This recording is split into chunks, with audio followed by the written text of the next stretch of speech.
আমি আপনাদের দেখাবো কিভাবে আপনারা 2025 সালের নিয়ম অনুযায়ী আপনাদের ইউটিউব চ্যানেলের মধ্যে কিভাবে মনিটাইজেশনের জন্য অ্যাপ্লিকেশন করবেন। আর এই ভিডিওটা আপনাদের জন্য কমপ্লিট একটা টিউটোরিয়াল হবে। আশা করি এই ভিডিওটা দেখার পর মনিটাইজেশন রিলেটেড আর কোনো ভিডিওই কিন্তু আপনাকে দেখতে হবে না এবং খুব সহজে আপনি আপনার ইউটিউব চ্যানেলের মধ্যে কোনো ধরনের প্রবলেম ছাড়াই কিন্তু মনিটাইজেশনের জন্য অ্যাপ্লিকেশন করতে পারবেন। তো চলুন পুরো প্রসেসটি আপনাদের দেখানো যাক। এখানে যে চ্যানেলটিকে আপনারা দেখতে পাচ্ছেন অপূর্ণতা এন্টারটেইনমেন্ট। তো আজকের এই ভিডিওতে আমি আপনাদের এই চ্যানেলের থ্রুতেই দেখিয়ে দিব কিভাবে প্রপারলি একটা ইউটিউব চ্যানেলের মধ্যে মনিটাইজেশনের জন্য অ্যাপ্লিকেশন করতে হয়। তো এখানে আপনারা দেখতে পাচ্ছেন আমি মূলত ক্রোম ব্রাউজারের মাধ্যমে ইউটিউব স্টুডিওটাকে ওপেন করে নিয়েছি। তো আপনি যদি চান এই কাজটাকে আপনি মোবাইল ফোনের মাধ্যমে করবেন, সেক্ষেত্রে আপনারা সিম্পলি প্লে স্টোরে গিয়ে ওয়াইটি স্টুডিও অ্যাপসটাকে ডাউনলোড করে নেবেন এবং সেখানে আপনার ইউটিউবের যে চ্যানেলটি সেটাকে লগ ইন করে নেবেন।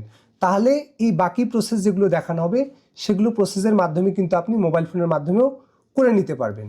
তো এখানে আপনারা দেখতে পাচ্ছেন আমি আপনাদের সুবিধার্থে এখানে দেখিয়ে দিচ্ছি একটা অ্যাক্টিভ কপিরাইট স্ট্রাইক কিন্তু এখানে শো করাচ্ছে। তো আমি আপনাদের বলে রাখি আপনার ইউটিউব চ্যানেলের মধ্যে যদি কোনো ধরনের কপিরাইট স্ট্রাইক থাকে বা কমিউনিটি গাইডলাইন ওয়ার্নিংও থাকে, তারপরেও কিন্তু আপনারা সেই ইউটিউব চ্যানেলের মধ্যে মনিটাইজেশনের জন্য অ্যাপ্লিকেশন করতে পারবেন। বাট যদি আপনার চ্যানেলের মধ্যে কোনো কারণে কমিউনিটি গাইডলাইন স্ট্রাইক থাকে এবং সেটা যদি অ্যাক্টিভ হয়ে থাকে, সেক্ষেত্রে কিন্তু আপনারা সেই ইউটিউব চ্যানেলের মধ্যে মনিটাইজেশনের জন্য অ্যাপ্লিকেশন করতে পারবেন না। ওকে, এটা আমি আপনাদের সুবিধার্থে বলে রাখলাম। তো মনিটাইজেশনের জন্য অ্যাপ্লিকেশন করার ক্ষেত্রে শুরুতে আপনাকে এই যে দেখতে পাচ্ছেন আর্ন সেকশন, এই সেকশনের মধ্যে যেতে হবে। ওকে, তো এখানে দেখতে পাচ্ছেন এই চ্যানেলের মধ্যে অ্যাপ্লাই নাও যে বাটনটা এটা কিন্তু অ্যাক্টিভ হয়ে গেছে। তো দেখুন আপনিও যদি আপনার চ্যানেলের মধ্যে অ্যাপ্লাই নাও যে বাটনটা এটা যদি পেতে চান, এখানে আমি আপনাদের নিচের দিকে দেখিয়ে দিচ্ছি। আপনাকে কিন্তু প্রথমত 1000 সাবস্ক্রাইবার যে মাইলস্টোনটা এটা কমপ্লিট করতে হবে এবং লাস্ট 365 দিনে 4000 ঘন্টার যে মাইলস্টোনটা এটাও কিন্তু কমপ্লিট করতে হবে। এখানে আপনারা দেখতে পাচ্ছেন এগুলো কিন্তু সবগুলোই কমপ্লিট হয়েছে এবং তার থেকে বেশি রয়েছে। এবং আপনার চ্যানেলের মধ্যে কিন্তু যে সমস্ত ভিডিও আপলোড করবেন সেই সমস্ত ভিডিও কিন্তু কমিউনিটি গাইডলাইনের আন্ডারে থাকতে হবে। এবং সর্বোপরি খুবই ইম্পর্টেন্ট, আপনার যে জিমেল অ্যাকাউন্টটা রয়েছে সেটার মধ্যে কিন্তু অবশ্যই 2 স্টেপ ভেরিফিকেশনটা অন থাকতে হবে। এবং এই 4টা ক্রাইটেরিয়া যদি আপনি ফিল আপ করেন, সেক্ষেত্রে দেখা যাবে আপনার চ্যানেলের মধ্যেও কিন্তু এই যে অ্যাপ্লাই নাও যে বাটনটা এটা কিন্তু অ্যাক্টিভ হয়ে যাবে। ওকে, তো এর জন্য শুরুতে আপনারা এই অ্যাপ্লাই নাও যে বাটনটা এটার উপরে একটি ক্লিক করে দিবেন। এক্ষেত্রে আপনাদের সামনে কিন্তু 3টা স্টেপ আসবে। এখানে দেখতে পাচ্ছেন স্টেপ 1, স্টেপ 2 হচ্ছে অ্যাডসেন্সের জন্য এবং থার্ড যে স্টেপটা এটা হচ্ছে গেট রিভিউ। এগুলোর প্রত্যেকটি প্রসেস আমি আপনাদের ভালোভাবে বুঝিয়ে দিচ্ছি। তো এখানে শুধুমাত্র আপনাদের বেশ কিছু টার্মস অ্যান্ড কন্ডিশনসগুলোকে অ্যাকসেপ্ট করতে হবে। এর জন্য জাস্ট স্টার্ট বাটন অপশনের উপর ক্লিক করলে পেজটাকে যদি আপনারা একটু নিচের দিকে স্ক্রল করেন এবং এখান থেকে এই টার্মস অ্যান্ড কন্ডিশনসগুলোকে যদি আপনি অ্যাকসেপ্ট করে অ্যাকসেপ্ট টার্মস অপশনের উপর একটি ক্লিক করে দেন, তাহলে স্টেপ 1 এটা কিন্তু অটোমেটিক্যালি সাথেই আপনার ক্ষেত্রে ডান হয়ে যাবে। এখানে দেখতে পাচ্ছেন জাস্ট কিছু সময় লোড নেওয়ার পর কিন্তু এই যে স্টেপ 1টা এটা কিন্তু ডান হয়ে গেল।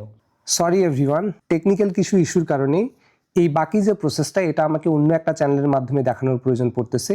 এখানে আপনারা দেখতে পাচ্ছেন সেই চ্যানেলটাকে, বাট আমরা যে জায়গায় এবং যে ইন্টারফেসের মধ্যে ছিলাম ঠিক সেম ইন্টারফেসের মধ্যে আসি, জাস্ট বাকি কাজটা আমাদেরকে করতে হবে। পূর্বে স্টেপ 1 ডান ছিল এবং এখানে আপনারা দেখতে পাচ্ছেন স্টেপ 2। তো এখানে আপনাকে একটা অ্যাডসেন্স অ্যাকাউন্ট ক্রিয়েট করার জন্য শুরুতে এই যে স্টার্ট যে বাটনটা এটার উপর একটি ক্লিক করে দিতে হবে। ওকে, ক্লিক করে দেওয়ার পর আপনাদের কাছে ঠিক এরকম একটা পেজ চলে আসবে। এখানে আপনারা দেখতে পাচ্ছেন, তো এখানে আপনারা নিচের দিকে ঠিক এরকম একটা ডাউন অ্যারোকে দেখতে পাবেন। এই আইকনের উপর ক্লিক করলে এখানে মূলত আপনারা 3টে অপশনকে দেখতে পাবেন। Yes I have an existing AdSense for YouTube, no I don't have an existing account এবং নিচের দিকে দেখতে পাচ্ছেন আই ডোন্ট নো। তো দেখুন আপনার যদি ইতিপূর্বের কোনো মনিটাইজ চ্যানেলের অ্যাডসেন্স থেকে থাকে, সেক্ষেত্রে আপনারা চাইলে কিন্তু সেই অ্যাডসেন্সটাকে এখানে অ্যাড করতে পারবেন। সেক্ষেত্রে আপনাকে ইয়েস সিলেক্ট করতে হবে। বাট আপনি যদি ইউটিউবের মধ্যে নতুন মনিটাইজেশনের জন্য অ্যাপ্লিকেশন করেন এবং আপনার যদি পূর্বের কোনো ধরনের অ্যাডসেন্স অ্যাকাউন্ট না থেকে থাকে, সেক্ষেত্রে আপনারা করবেন কি, no I don't have an existing account. তো এনার যে চ্যানেলটা এনার কোনো আগে থেকে অ্যাডসেন্স নাই, তো আমরা করবো কি নতুন চ্যানেল হিসাবে no I don't have an existing account এই অপশনের উপর ক্লিক করে জাস্ট এখান থেকে সিম্পলি কন্টিনিউ যে বাটনটা এটার উপর একটি ক্লিক করে দেব। ক্লিক করে দেওয়ার পর আপনার ওই ব্রাউজারের মধ্যে যে জিমেলগুলো লগ ইন ছিল সেই প্রত্যেকটা জিমেল কিন্তু এখানে শো করাবে। তো আপনি মূলত যেই জিমেলের মাধ্যমে অ্যাডসেন্স অ্যাকাউন্টটাকে ক্রিয়েট করতে যাচ্ছেন সেই জিমেলটাকে এখান থেকে সিলেক্ট করে দেবেন। ওকে, তো এখান থেকে আমি সিলেক্ট করে দিলাম। সিলেক্ট করে দেওয়ার পর আপনাদের কাছে ঠিক এরকম একটা সাইন আপ পেজ চলে আসবে, দেখতে পাচ্ছেন ঠিক আছে, এখানে আপনার চ্যানেলের যে লিঙ্কটা এটা এখানে শো করাবে এবং নিচের দিকে দেখতে পাচ্ছেন কান্ট্রি অথবা টেরিটরি। ওকে, এখান থেকে আপনি যেই দেশ থেকে বিলং করেন, ওকে, সেই দেশটাকে এখানে কিন্তু আপনাকে সিলেক্ট করে দিতে হবে। ধরুন যে আপনি বিদেশের যদি কোনো একটা দেশে থেকে থাকেন, বাট আপনার যদি নিজের দেশ বাংলাদেশ হয়ে থাকে, সেক্ষেত্রে আপনারা কিন্তু চেষ্টা করবেন আপনাদের নিজের দেশের নাম দিয়ে অ্যাডসেন্স অ্যাকাউন্ট খোলার।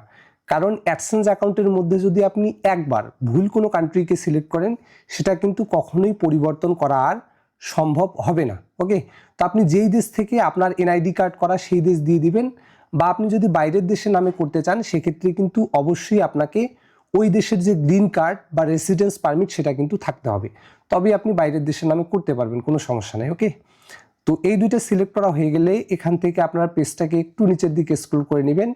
এরপরে এখানে দেখতে পাচ্ছেন I have read and accept the agreement, এই অপশনের উপর ক্লিক করে এখান থেকে আপনারা সিম্পলি সেট আপ যে বাটনটা এটার উপরে একটি ক্লিক করে দিবেন।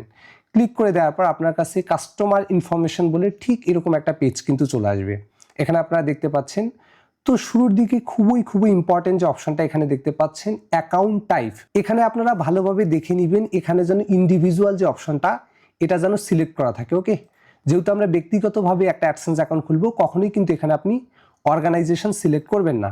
এরপরে এখানে আপনার নিচের দিকে দেখতে পাচ্ছেন নেম অ্যান্ড অ্যাড্রেস। ওকে, এখানে দেখতে পাচ্ছেন নেম, তো নেমের জায়গায় আপনাকে যে কাজটা করতে হবে, আপনার এনআইডি কার্ডের মধ্যে হুবহু যে নামটা দেওয়া রয়েছে সেই নামটাকেই কিন্তু এখানে আপনাকে বসাতে হবে। যেমনটা এই ব্যক্তির ক্ষেত্রে দেখুন, এনার যে নামটা ঠিক যেভাবে ভোটার আইডি কার্ডের মধ্যে আছে সেটাকে আমি এখানে কপি করে দিচ্ছি। আপনারা চাইলে আগে ভাগে এই সমস্ত কিছু লিখে রাখতে পারেন। এরপরে এখানে আপনারা দেখতে পাচ্ছেন অ্যাড্রেস লাইন 1। ঠিক আছে, আপনি যদি গ্রামের মধ্যে বসবাসরত থাকেন সেক্ষেত্রে আপনারা চাইলে আপনাদের যে অ্যাড্রেসটা এখানে আমি আপনাদের দেখিয়ে দিচ্ছি, village, post office, police station এবং ডিস্ট্রিক্ট, ঠিক এইভাবে কিন্তু দিতে পারেন। ওকে, এইভাবে দিতে পারেন। বাট আপনি যদি কোনো শহরের কোনো জায়গা থেকে বিলং করেন, যেমন ঢাকা থেকে হতে পারে বা চট্টগ্রাম থেকে, শহরের কোনো জায়গা থেকে, সেখানে তো বেসিক্যালি দেওয়া থাকে যে ফ্ল্যাট নাম্বার, হাউস নাম্বার, আপনারা চাইলে কিন্তু ওইভাবেও অ্যাড্রেসটাকে ফিল আপ করতে পারেন। ওকে, এরপরে এখানে আপনারা দেখতে পাচ্ছেন অ্যাড্রেস লাইন 2, এখানে কিন্তু অবশ্যই আপনার যে মোবাইল নাম্বারটা এটাই কিন্তু আপনি দিয়ে নেবেন। তাহলে দেখা যাবে কি যে যখন গুগল অ্যাডসেন্সের যে লেটারটা আসবে তখন কিন্তু আপনাকে এই নাম্বারে ফোন করে আপনাকে জানিয়ে দিবে যে আপনার গুগল অ্যাডসেন্স লেটারটা পোস্ট অফিসের মধ্যে চলে এসেছে। ওকে, তবে আপনারা এখানে নাম্বারের শেষে একটা স্টার সিম্বলকে দেখতে পাচ্ছেন, আমি জাস্ট সিকিউরিটি পারপাজে এখানে জাস্ট যে লাস্ট ডিজিটটা এটা কিন্তু অ্যাপ্লাই করার সময় বসিয়ে দিব, জাস্ট আপনাদের এক্সাম্পল পারপাজে দেখিয়ে দিচ্ছি। ওকে, এরপরে এখানে আপনারা দেখতে পাচ্ছেন সিটি, আপনার যে ডিস্ট্রিক্টের নামটা এটাকে আপনি এখানে সিটি হিসাবে ব্যবহার করবেন, যেমনটা এনার ক্ষেত্রে বগুড়া। ঠিক আছে, আমি বগুড়াটাকে এখানে কপি করে এই জায়গার মধ্যে বসিয়ে দিচ্ছি। এরপরে এখানে আপনারা দেখতে পাচ্ছেন পোস্টাল কোড, খুবই ইম্পর্টেন্ট। আপনার ভোটার আইডি কার্ডের পেছনের দিকে তাকালে আপনি 4 ডিজিটের একটা পোস্টাল কোড কিন্তু পেয়ে যাবেন, সেখান থেকে আপনাকে হুবহু কপি করে কিন্তু এটা আপনাকে বসিয়ে দিতে হবে। ওকে, তো এখানে আমি আগে ভাগেই যেহেতু লিখে রেখেছি, এখান থেকে এটাকে কপি করে দিয়ে দিচ্ছি। ওকে, এরপরে আপনারা নিচের দিকে দেখতে পাচ্ছেন ফোন নাম্বার, এখানে কি দেওয়া আছে অপশনাল। তো আপনারা চাইলে কিন্তু এখানে আপনাদের যে ফোন নাম্বারটা সেটাকে আপনি চাইলে ইউজও করতে পারেন, নাও ইউজ করতে পারেন, কোনো ধরনের সমস্যা নেই। বাট এখানে ফোন নাম্বার দেওয়ার ফলে কোনো ধরনের ইফেক্ট বা না দেওয়ার ফলে কিন্তু কোনো ধরনের ইফেক্টই পড়বে না। ওকে, তো এবার আপনি আপনার বাকি যে ইনফরমেশনগুলো এগুলোকে ভালোভাবে একবার পরখ করে নেবেন যে সমস্ত কিছু ঠিকঠাক আছে কিনা। যদি সমস্ত কিছু ঠিকঠাক থাকে এখানে আপনার নিচের দিকে সাবমিট যে বাটনটা দেখতে পাচ্ছেন এটার উপরে একটি ক্লিক করে দিবেন।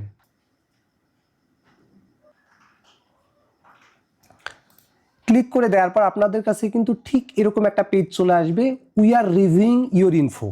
ঠিক আছে, এখানে কিন্তু আপনারা কখনোই কোথাও চাপ দিবেন না। এখানে দেখতে পাচ্ছেন রিডাইরেক্টিং টু ইউটিউব, এটা কিন্তু অটোমেটিক্যালি রিডাইরেক্ট হয়ে যাবে, আপনাকে কোথাও ক্লিক করতে হবে না।